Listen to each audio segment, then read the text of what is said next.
සමහර තාත්තලාගේ පුදුම විදිහේ කැතකම් තියෙන දරුවන්ට වෙනස්කම් කරනවානේ.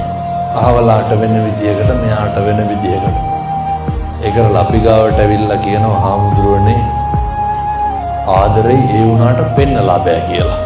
පෙන්නන්න බැරි ආදරෙන් වැඩක් තියෙනවා. මැරිලා ගියොත් එහෙනම් මොකටද පෙන්නන්නේ?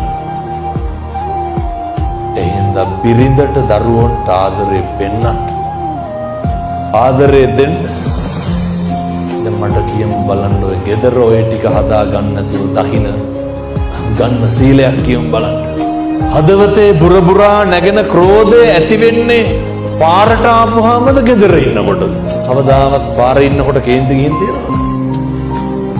ගෙට ගොඩ වෙන්න ඕනේ. දැන් ඔය කේන්තිය ද්වේෂය කියන එක බුදුහාමුදුරුවෝ උගන්වපු ප්‍රධාන අකුසල මූල තුනවල එකක් නේ. දැන් ද්වේෂය නැති කරගන්න ඕන කොහෙන්ද එහෙනම්? ඇති වෙන්නේ කොහෙන්ද? ද්වේෂය ඇති වෙන්නේ ගෙදරින් නම්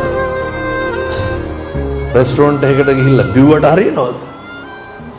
ඒක නැති කරන්න ඕනේ ගෙදරින්. කාමය ඇති වෙන්නේ කොහෙද? දැන් බාහිර වස්තුවක් පිළිබඳව කාමය ඇති වෙන්නේ කොහෙද? අපේ හිතේනේ ඇති වෙන්නේ නේ. එහෙනම් කාමය නැති කරන්න ඕන කොහෙද? අපේ හිතෙන්මයි. තරහව ඇති වෙන්නේ ගෙදරින්.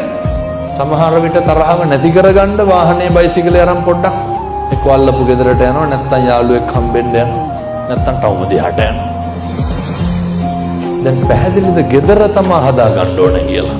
අපේ වැඩිපුරම හිත රිද්දුවා නම් රිද්දුවේ ගෙදර මිනිස්සුද පිට මිනිස්සුද? ගෙදර මිනිස්සු. තමන්ගේ මිනිස්සුනේ. දුක හිතුණ නම් හිතුනේ පිට මිනිස්සු හින්දාද තමන්ගේ මිනිස්සු හින්දාද? එහෙනම් දැන් මේක හදා ගන්න ඕන කොහෙන්ද? ගෙදරින්. ගෙදරින් හදා ගන්න නම් පින්තුනේ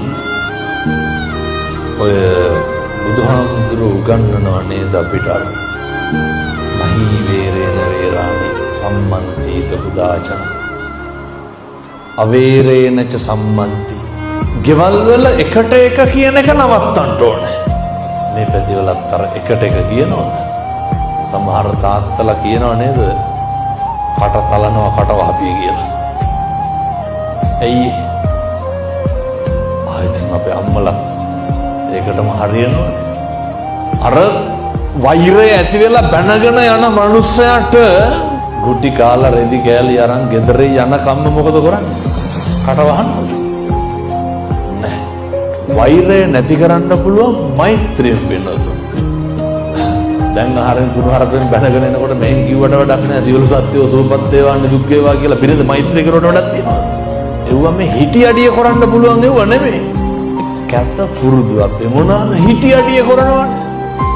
සම්මජාතියකට පන්සලකට එන්නේ නැහැ. පිරිතාල ලේවමනේ දානවා කියලා දැනගත්තා මෙහි ඇවිල්ලා බෝධි පූජා වලට පඳුරු ගැට ගන්නවා.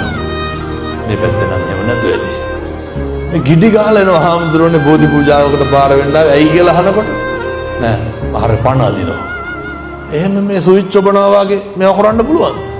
ධම්මෝ හවේ රක්කති ධම්මචාරේ. සනාතන බුදු වදන මොකක්ද? ධර්මයේ හැසිරෙන්න ඕනේ. ඉතින් හැසිරෙන්නේ නැතුව ධර්මයේ රකින්නේ නැහැ. gedara dora හොඳට පුරුදු වෙන්න. සබ්බ පාපස්ස කරන අහලා ඇතිනේ. සියලු පව් නොකළ යුතුය. කුසලස්ස උපසම්පදා. මොකක්ද උගන්වන්නේ? සියලු කුසල් උත්පාදනය කළ යුතුය. මතක තියාගන්න.